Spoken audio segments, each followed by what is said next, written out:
Hello दोस्तों, तो आपका स्वागत है एडी झारखंड क्लासेस में। और झारखंड पुलिस जो 2024 में वैकेंसी आया है, ठीक है, जो झारखंड आरक्षी प्रतियोगिता परीक्षा के लिए क्लास 1 है, हिंदी भाषा एवं वर्णमाला। तो आज हम लोग टोटल डिटेल में देखेंगे और विदाउट स्किप किए हुए वीडियो को पूरा देखिए, क्योंकि यहाँ एक एक पॉइंट का क्लास कराया जाएगा, फिर आपको प्रैक्टिस सेट लगाया जाएगा। ठीक है, तो आप यहाँ थोड़ा सा भी मिस ना करिएगा, टोटल क्लास देखिएगा। सारा क्लास फ्री ऑफ कॉस्ट होने वाले हैं। आपके जितने भी दोस्त हैं, आप उन्हें सूचना दे दें या फिर वीडियो को शेयर कर दें, ताकि आपके दोस्त को भी बेनिफिट्स फ्री ऑफ कॉस्ट मिल सके। आपको यहाँ कोई पेड कोर्सेज नहीं लेने हैं, सिर्फ आपको वीडियो देखने हैं, टेस्ट लगाने हैं। मैं टेस्ट भी लगवाऊंगा। सबसे पहले मैं क्लास 1 से स्टार्ट करता हूँ, हिंदी से। हिंदी का टोटल क्लास हो जाएगा व्याकरण होते हुए अपठित बोध तक। ठीक है, जो गद्यांश आते हैं, पैराग्राफ आते हैं, वहां तक हम लोग क्लास करेंगे। और गद्यांश का हम आपको 30 सेट कराएंगे। 30, ठीक है, उसका 30 सेट कराएंगे।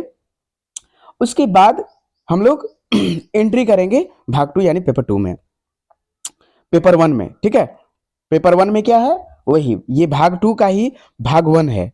ठीक है, पेपर 2 का भाग 1 है, फिर भाग 2 में हम लोग जाएंगे, है ना। और अभी देखेंगे, फिर हम लोग देखेंगे पेपर 1 का। जो पेपर 1 का क्लास करा दिया गया है, जैसे मंजर भाग 2 पढ़ने हैं, लोकगीत लोक कथा में, उसमें 30 मार्क्स लाने हैं। देन आप अगर ग्रामर कंप्लीट कर लेते हैं ना, तो वो आ ही जाएगा। ठीक है, लेकिन आप हो सके तो मंजर भाग 2 टोटली पढ़ लें, क्योंकि स्टोरी और ये सब सारा इजी होता है। ठीक है, तो चलिए आज हम लोग पढ़ेंगे हिंदी भाषा एवं वर्णमाला। ठीक है, हिंदी भाषा एवं वर्णमाला आज हम लोग टोटली डिटेल्स में पढ़ने वाले हैं। सीजीएल का टोटल कोर्स अवेलेबल है। ठीक है, यानी कि जीके जीएस वाला पेपर भी, और नागपुरी पेपर हो या हिंदी पेपर 2 हो, सिर्फ ओनली 99 में दिया जा रहा है। और ये जो कोर्स है आपको 499 में दिया जा रहा है। ठीक है, आप मैसेज डायरेक्टली इस नंबर पर कर सकते हैं, 8863884281 पर। चलिए क्लास की ओर चलते हैं। हिंदी तथा हिंदी भाषा के प्रकार। ठीक है, तो भाषा जो है, भाषा शब्द की उत्पत्ति ना, भाषा शब्द की उत्पत्ति जो है संस्कृत भास धातु से हुई है। किस धातु से हुई है? भास धातु से, जिसका अर्थ होता है बोलना। यानी कि अगर हम लोग जनरली बोले तो भाषा का अर्थ क्या होता है? बोलना। ठीक है, अतः भाषा वह है जिसे बोला जाता है। भाषा बोलने, लिखने तथा समझने के आधार पर 3 प्रकार की होती है। किस किस? बोलने, लिखने और समझने के आधार पर कितने प्रकार की होती है? 3।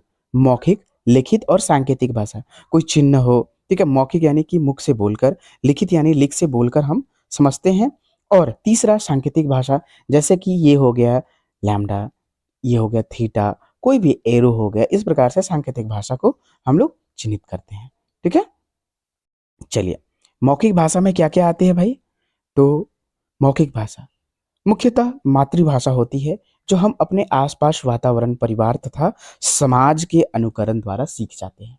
ठीक है, यानी कि जो हम लोग आसपास के समाज के द्वारा सीख जाते हैं, वो मातृभाषा कहलाती है।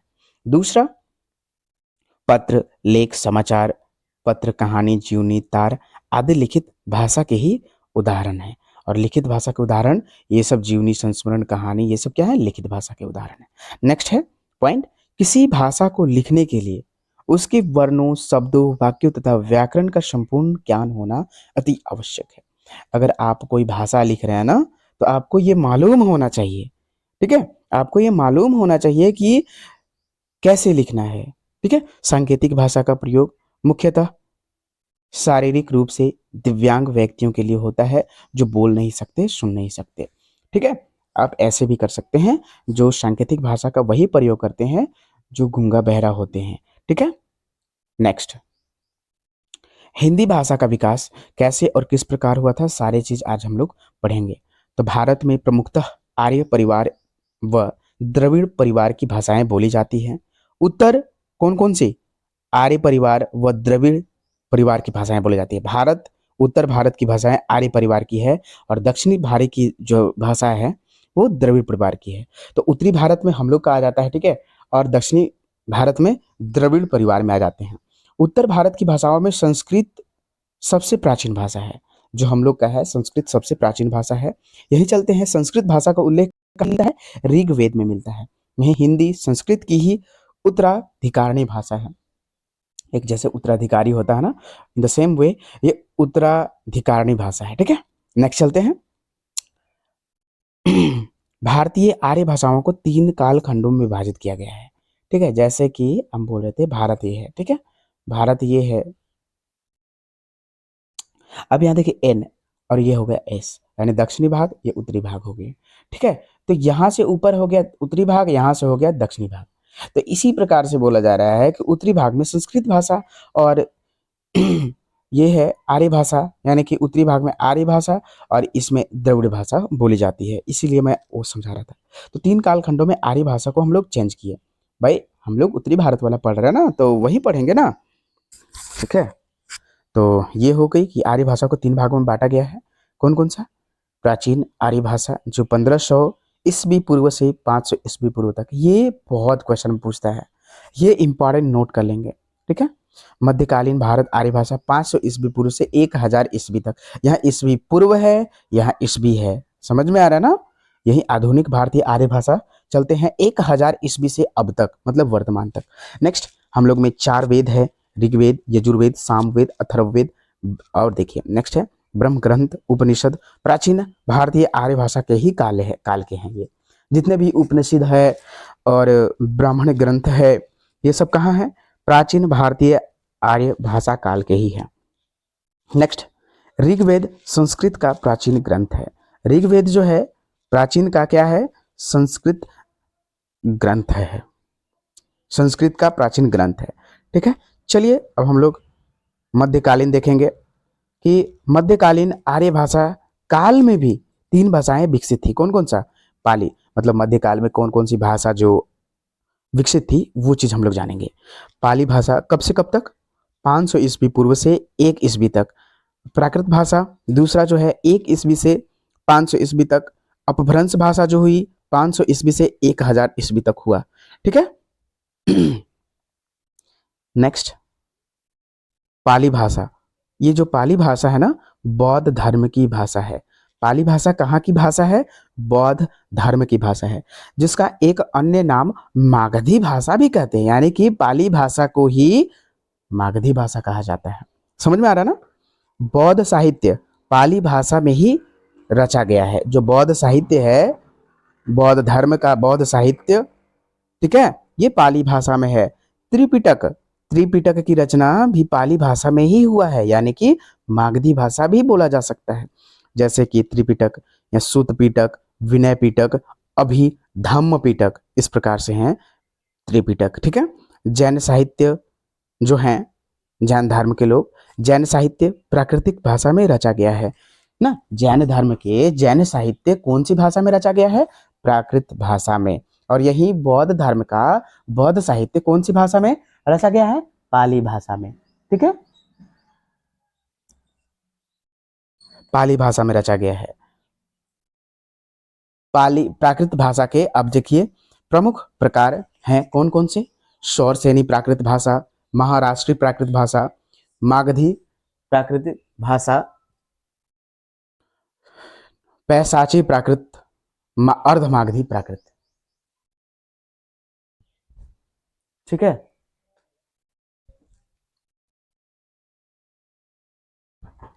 अब चलिए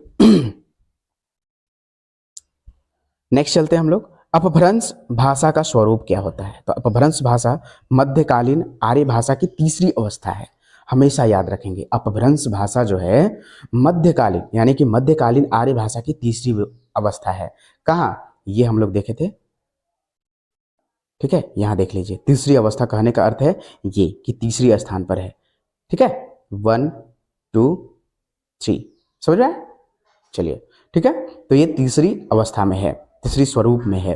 नेक्स्ट है अपभ्रंश जो है अपभ्रंश का शाब्दिक अर्थ होता है बिगड़ा हुआ या गिरा हुआ। ठीक है, जैसे कि आचार्य हेमचंद्र व वाग्भट ने अपभ्रंश को ग्राम भाषा कहा है। यहाँ देखिए, ये नोट डाउन कर लीजिए अपने नोटबुक में कि हेमचंद्र और वाग्भट ने अपभ्रंश को कौन सी भाषा कहा है? ग्राम्य भाषा कहा है। दंडी ने इसे अभिरादी की भाषा कहा है ना? क्या कहा है? अभिरादी की भाषा। कौन कहा है? ये दंडी ने। अपभ्रंश को दंडी ने क्या कहा है? अभिरादी की भाषा। और यही हेमचंद्र और वाघभट्ट ने अपभ्रंश को क्या कहा है? ग्राम्य भाषा। ग्राम्य भाषा कौन कौन बोले हैं? हेमचंद्र और वाघभट्ट। यही अभिरादी की भाषा अपभ्रंश को किसने बोला है? दंडी ने बोला है। नेक्स्ट है मार्कंडेय इतर आचार्यों ने अपभ्रंश के कुल 3 भेद बताए हैं। तो कुल 3 भेद अपभ्रंश के कौन कौन बताए हैं? कौन सी साहित्यकार बताए हैं? मार्कंडेय व इतर आचार्य। जैसे नागर जो गुजरात में बोली जाती है, अपभ्रंश की ही भाषा है। नागर, उपनागर जो राजस्थान की बोली की भाषा है। ठीक है, राजस्थान की बोली क्या है? उपनागर। यही गुजरात की बोली क्या है? नागर है। और ब्राचड़, ब्राचड़ सिंध की बोली है, हमेशा याद रखिएगा। ठीक है, डॉक्टर उदय नारायण तिवारी ने अपने पुस्तक हिंदी भाषा का उद्गम व विकास में अपभ्रंश का जन्म काल कितना स्वीकारा है? 700 ईस्वी स्वीकारा है। उदय नारायण तिवारी जो हैं, ये कहना क्या चाहता है?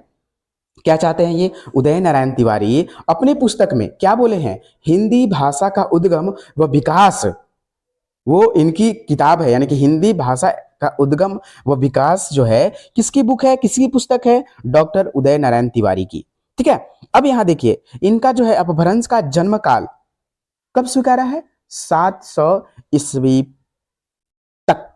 ठीक है, और यही चलते हैं डॉक्टर नामवर सिंह। ठीक है, डॉक्टर नामवर सिंह अपने ग्रंथ हिंदी के विकास के अपभ्रंश का योगदान में, यानी कि हिंदी के विकास में अपभ्रंश का योगदान के पुस्तक के लेखक कौन है? तो नामवर सिंह। और इन्होंने भी 700 ईस्वी स्वीकारा है। यही चलते हैं डॉक्टर भोलानाथ तिवारी। इन्होंने जो है अपभ्रंश का जन्म जो है कितना माना है? 500 ईस्वी माना है। नेक्स्ट अपभ्रंश का प्रयोग साहित्य में 12वीं शताब्दी तक होता रहा। यानी अपभ्रंश का प्रयोग कब तक होता रहा है? 12वीं शताब्दी तक। परंतु 1000 ईस्वी तक यह बोली हिंदी के रूप में प्रतिष्ठित हो गई थी। कब तक? 1000 ईस्वी तक। अपभ्रंश की ध्वनियां भी हिंदी में प्रचलित हैं, है ना? अपभ्रंश की ध्वनियां किस चीज में प्रचलित हैं? हिंदी में भी, यानी जो हम लोग बोलते हैं। साथ ही कुछ नई ध्वनियों का भी हिंदी में विकास हुआ है। हिंदी शब्दों की इसी अधिकता को लक्ष्य महापंडित राहुल सांस्कृत्यायन और चंद्र शर्मा गुलेरी ने इस भाषा को पुरानी हिंदी के नाम से संबोधित कर दिया है। जो हिंदी के टाइप पे अपभ्रंश लगती थी उसी किस ये गुलेरी जी हैं, सांस्कृत्यायन जी हैं, वो क्या बोल दिए हैं? वो पुरानी हिंदी के नाम से इसे संबोधित कर दिया है, यानी कि बोल दिए हैं। इस प्रकार हम कह सकते हैं कि 1000 ईस्वी के लगभग साहित्य में हिंदी का प्रयोग अधिकांशतः होने लगा था। ठीक है, अब चलते हैं हम लोग, यानी कहने का अर्थ यह है कि 1000 ईस्वी तक किस चीज का प्रयोग होने लगा था? तो हिंदी भाषा का प्रयोग होने लगा था, भला ही वो अपभ्रंश क्यों ना हो। ठीक है, जैसे हिंदी में ने अपभ्रंश की सारी प्रवृत्तियों को अपनाया है। जैसे संस्कृत, पाली, प्राकृत आदि संयोगात्मक भाषाएं थी, जबकि अपभ्रंश वियोग्यात्मक भाषा है, यानी कि विगड़ाव, ठीक है, गिराव, अलगाव, इस प्रकार की भाषा है। ठीक है, अब चलते हैं नेक्स्ट। आपको अपभ्रंश को उकार बहुला भाषा भी कहा जाता है। ठीक है, उकार बहुला भाषा याद रखेंगे। क्या कहा जाता है? उकार बहुला भाषा, है ना? अपभ्रंश को क्या कहा जाता है? उकार बहुला भाषा। सामान्यतः अपभ्रंश ट वर्ग प्रधान भाषा है। ट वर्ग, ठीक है, जैसे ट, ठ, ड, ढ, मूर्धनी न, इस प्रकार की भाषा। ट वर्ग कहने का अर्थ है कि पूरा ट, ठ, ड, ढ, मूर्धनी नाटक। ठीक है, जिसमें न की बहुलता है, जो मूर्धनी ना होती है इसी को मूर्धनी ना बोलते हैं। अपभ्रंश में 2 वचन तथा 2 लिंग मिलते हैं। नपुंसक लिंग का उदाहरण नागर अपभ्रंश में मिलता है। ठीक है, यहाँ एक नोट डाउन कर लेंगे, ये क्वेश्चन है, नपुंसक लिंग का उदाहरण कौन से अपभ्रंश में मिलता है? नागर अपभ्रंश में मिलता है। लेकिन अपभ्रंश में 2 वचन और 2 लिंग मिलते हैं कहाँ? तो ये अपभ्रंश में ही मिलते हैं। अपभ्रंश के महान कवि कौन है भाई? अपभ्रंश के महान कवि, आपसे प्रश्न पूछा जा सकता है, ये हिंदी में आएगा ही आएगा, क्योंकि इससे बाहर एक भी प्रश्न नहीं आने वाला है। आप कितना भी एमसीक्यू सेट बना ले, लेकिन जब तक आप क्लास नहीं करते हैं ना, तब तक आपका एमसीक्यू टेस्ट सब बेकार है। आपको समझ में ही नहीं आएगा ना कि कहाँ से क्वेश्चन आया है। ठीक है, तो ये चीज हुई, ये पढ़ लेंगे, आपको कहीं से भी कोई पढ़ने की जरूरत नहीं है। अपभ्रंश के महान कवि कौन है? स्वयंभू हैं। कौन है? स्वयंभू। ठीक है। अब जिन्होंने पौम चरित्र, रीठ ने मिर्चऊ, स्वयंभू छंद नामक 3 ग्रंथों की रचना किया है इन्होंने। अब देखिए पौमचर्यु एक अपूर्ण ग्रंथ है, मतलब कि पूरा नहीं हुआ है, फिर भी इसमें राम का चरित्र विस्तार से वर्णित है। यानी कि ये अपूर्ण ग्रंथ होते हुए भी ये क्या है? राम के चरित्र का पूरा वर्णन है। भगवान राम कथा के अंत में राम निर्वाण प्राप्त करते हैं। समझे? अब यहां देखिए अपभ्रंश के दूसरे कवि पुष्पदंत।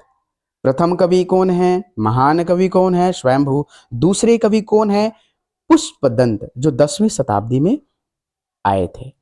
इनकी भी 3 रचनाएं हैं, महापुराण, नए कुमार चरयू, जसहर चरयू।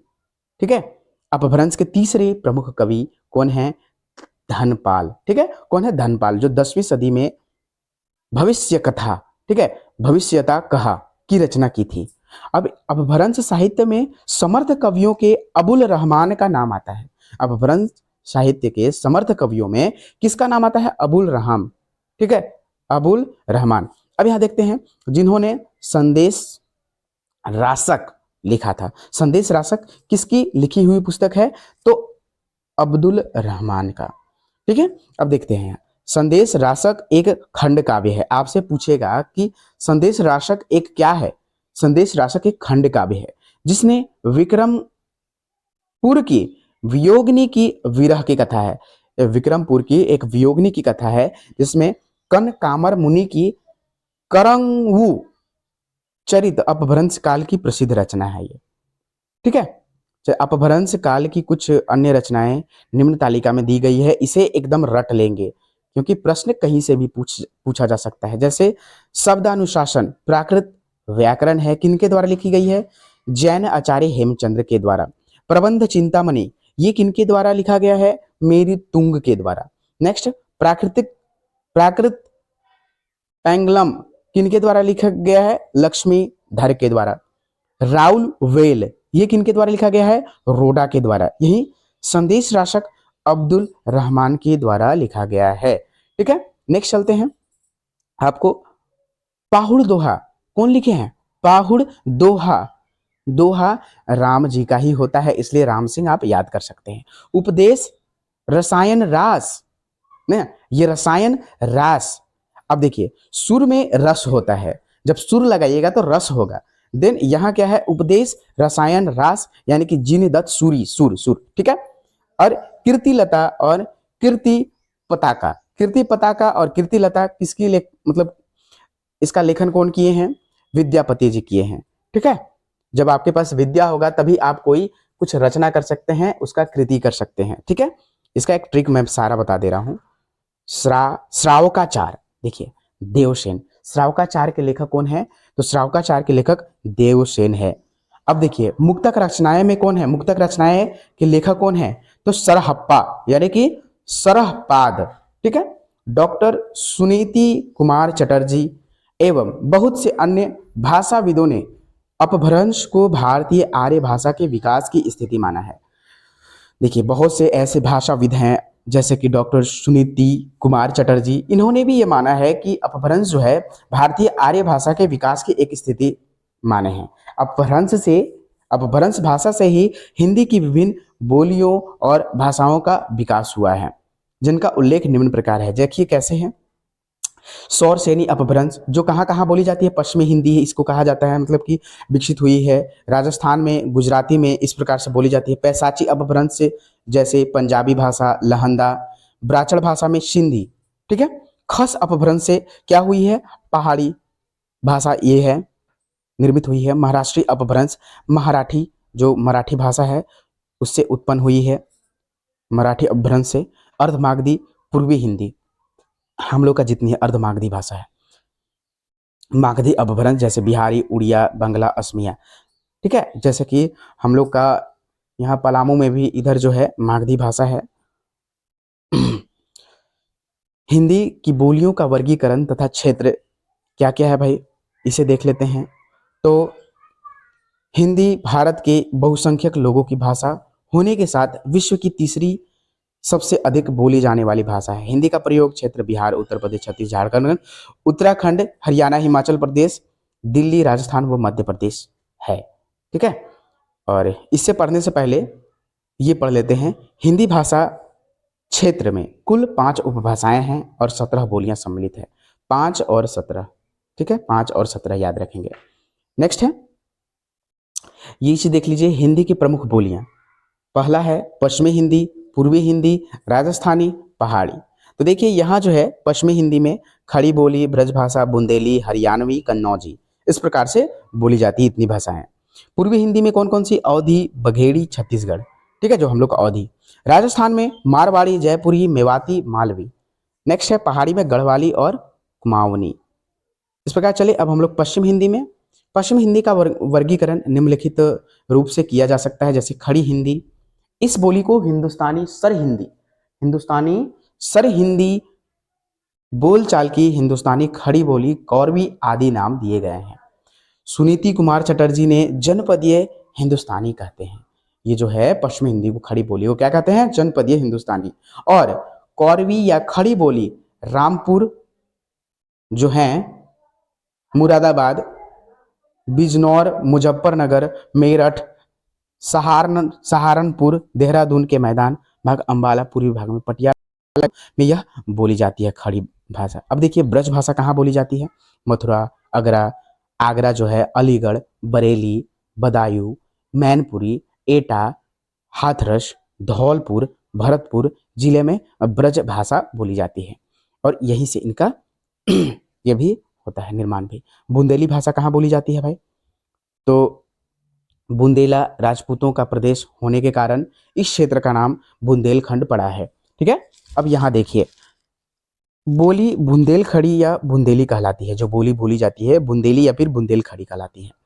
अब यह जो है बोली झांसी, जालौन, हमीरपुर, उरई, बांदा, ओरछा, सागर, सिवनी, होशंगाबाद, ग्वालियर के पूर्व भाग व भोपाल के कुछ भागों में यह बोली जाती है। हरियाणवी कहाँ बोली जाती है भाषा भाई? तो ये हरियाणा व दिल्ली में ये ग्रामीण क्षेत्रों में यह बोली बोली जाती है। इसका एक अन्य नाम बांगरू भी है। ठीक है, बांगरू बोली। नेक्स्ट चलते हैं, कन्नौजी। इस बोली का केंद्र कन्नौज है ना? यह पूर्व में कानपुर तक, दक्षिण में यमुना नदी तक और उत्तर में गंगा पार हरदोई, शाहजहांपुर, पीलीभीत, फर्रुखाबाद, इटावा इत्यादि तक जिलों में यह बोली जाती है। पूर्वी हिंदी में हम लोग देख लेते हैं क्या है।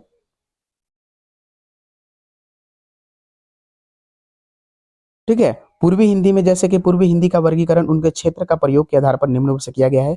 जैसे कि अवधी, यह जो है अवध की बोली अवधी है। इसका प्रयोग कौन कौन से क्षेत्र में किया जाता है? तो लखीमपुर खीरी। एक्चुअली आपको ये बोर नहीं लगना चाहिए क्योंकि प्रश्न यहीं से आएगा। हिंदी पूछेगा आपको, हिंदी 50 प्रश्न आने वाले हैं। 50 प्रश्न कहाँ से पूछेगा? केवल टोटल व्याकरण से ही थोड़ी भर देगा, नहीं ना भरेगा जी, सभी जगह से पूछेगा। और मैं एक शॉर्ट नोट्स, पूरे हिंदी का शॉर्ट नोट्स एक बना दिया हूँ, समझिए तो। सीतापुर, लखनऊ, बाराबंकी, बहराइच, गोंडा, फैजाबाद, उन्नाव, रायबरेली, इस भागों में यहाँ अवधी बोली जाती है। नेक्स्ट बघेली। बघेली जो बघेल खंड में बघेल राजाओं का राज्य था जिसकी राजधानी रीवा थी। इसका केंद्र रीवा है। तो ये बघेल खंड की राजधानी कहाँ है? रीवा। और इसके अतिरिक्त नागौर, सताना, शहडोल, मैहर में बोली जाती है। छत्तीसगढ़ी भाषा कहाँ बोली जाती है? यह भाषा रायपुर, बिलासपुर, रायगढ़, दुर्ग, राजनांदा गांव, कांकेर, सरगुजा, कोरबा में यह भाषा बोली जाती है। राजस्थानी में कौन कौन सी भाषा भाई प्रचलित है? राजस्थानी भाषा जो है विभाजन किया गया मारवाड़ी। राजस्थान के मारवाड़ क्षेत्र में बोली जाने मारवाड़ी भाषा शुद्ध मारवाड़ी, जोधपुर उसके आसपास बोली जाती है। यानी कहने का अर्थ यह है कि मारवाड़ी जो भाषा है ये राजस्थान के आसपास जो है, जोधपुर के आसपास बोली जाने वाली भाषा है। कुछ मिश्रित रूप हैं जैसे अजमेर, किशनगढ़, मेवाड़, सिरोही, पालनपुर, जैसलमेर, इस प्रकार से यहाँ मारवाड़ी भाषा बोली जाती है। नेक्स्ट है जयपुरी भाषा। इस बोली का एक अन्य नाम ढूंढानी है। ढूंढानी क्या है? ढूंढानी ना। और यह बोली जो है जयपुर व अजमेर में बोली जाती है। ठीक है, चलिए। और दूसरा मेवाती है। मेवाती है, मेवात क्षेत्र में यह बोली जाती है और जो है इसे उत्तरी राजस्थान भी कहा जाता है। नेक्स्ट मालवी, यह बोली उज्जैन के अतिरिक्त प्रतापगढ़, ठीक है, प्रतापगढ़, रतलाम, इंदौर व देवास में यह बोली बोली जाती है। ठीक है, पहाड़ी क्षेत्रों में जो वर्गीकृत भाषा है, वर्गीकरण किया गया है, कौन कौन सा, गढ़वाली, जो उत्तराखंड के गढ़वाल क्षेत्र में यह भाषा प्रचलित है और इसके अंतर्गत जैसे कि पौड़ी गढ़वाल, टिहरी गढ़वाल, उत्तरकाशी, चमोली, रुद्रप्रयाग जिले में अत्यधिक जो है ये सब शामिल है। नेक्स्ट, इस बोली पर पंजाबी व राजस्थानी तथा कुछ हद तक वैशाली का भी प्रभाव रहा है। और कुमाऊनी जो है, कुमाऊं का पुराना नाम है कुमांचल था, जिसके अंतर्गत नैनीताल, पिथौरागढ़, अल्मोड़ा व रानीखेत, बागेश्वर, चंपावत जिले में अत्यधिक ये भाषा बोली जाती है और यह पहाड़ी भाषा शामिल है। नेक्स्ट, बिहारी भाषा, ठीक है, यानी कि बिहारी बोली का वर्गीकरण निम्न रूप से किया जा सकता है, जैसे मैथिली, मगही, इस प्रकार से, है ना। मैथिली में, मैथिली की भाषा संबंध मिथिला से मिलता है, ठीक है, जो वैशाली, विदेह और अंग जनपदों का संयुक्त प्रांत है। विशुद्ध मैथिली दरभंगा, मुजफ्फरपुर, पूर्णिया, उत्तर मुंगेर ना उत्तरी भागलपुर में यह भाषा बोली जाती है और साहित्य की दृष्टि यह संपन्न बोली है, ठीक है, यानी कि टोटली संपूर्ण। नेक्स्ट चलते हैं हम लोग मगही। मगही जो है, मगध प्रांत की बोली को मगही कहते हैं, जैसे पटना, गया, हजारीबाग, भागलपुर, कुछ भाग इत्यादि में प्रयोग होती है। नेक्स्ट चलते हैं भोजपुरी। यह बोली जो है गोरखपुर, देवरिया, गाजीपुर, बलिया, बनारस, जौनपुर, पूर्वी भाग, छपरा, चंपारण में बोली जाती है। हिंदी बोलियों में यह प्रयोग के आधार पर सबसे बड़ी बोली है। भारत के बाहर मॉरिशस में भी यह भाषा बोली जाती है, भोजपुरी। हाँ, ठीक है, तो